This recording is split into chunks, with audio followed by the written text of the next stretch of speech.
Adélie Pomade, maître de conférence en droit à l'UBO et responsable du Living Lab Ponant. Et moi, je suis Coralie Pochet, donc je suis la chargée de projet Living Lab Ponant.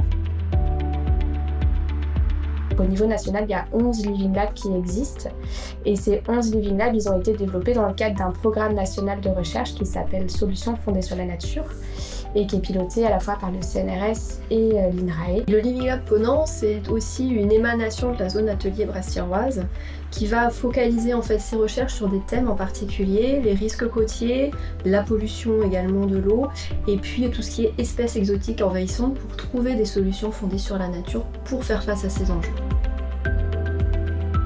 Un Living Lab, c'est une structure collaborative de recherche. C'est vraiment un lieu de rencontre en fait entre acteurs du territoire, qu'ils soient gestionnaires, élus, acteurs associatifs, acteurs privés aussi, et la recherche.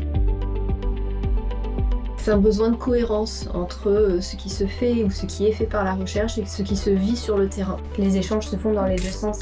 La science va nourrir la gestion du territoire et toute cette connaissance pratique sur le terrain va venir nourrir la recherche.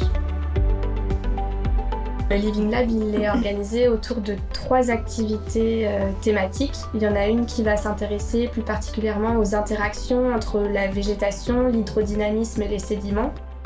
Il y a une deuxième activité qui s'intéresse plus spécifiquement à une espèce exotique envahissante qui s'appelle la spartine et qui est présente en rade de Brest.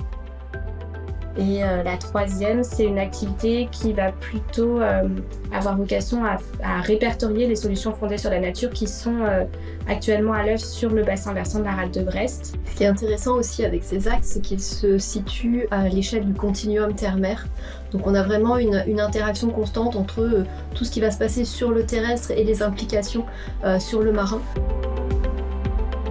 Ce serait déjà son autonomisation, qu'il ait réussi à se disséminer non seulement au sein de la communauté scientifique, mais aussi au sein de toute la communauté de gestionnaires, d'élus. Se dire que le Living Lab Ponant fait partie intégrante du paysage brestois et de la rade de Brest, voire aussi de la mer d'Iroise. Et de se dire que dans le contexte des solutions fondées sur la nature, on peut envisager des solutions qui garantissent un respect de la nature sans pour autant exclure complètement des solutions technologiques, mais finalement, est-ce qu'il ne faudrait pas réfléchir à des solutions plutôt hybrides qui répondraient aux besoins de chacun ?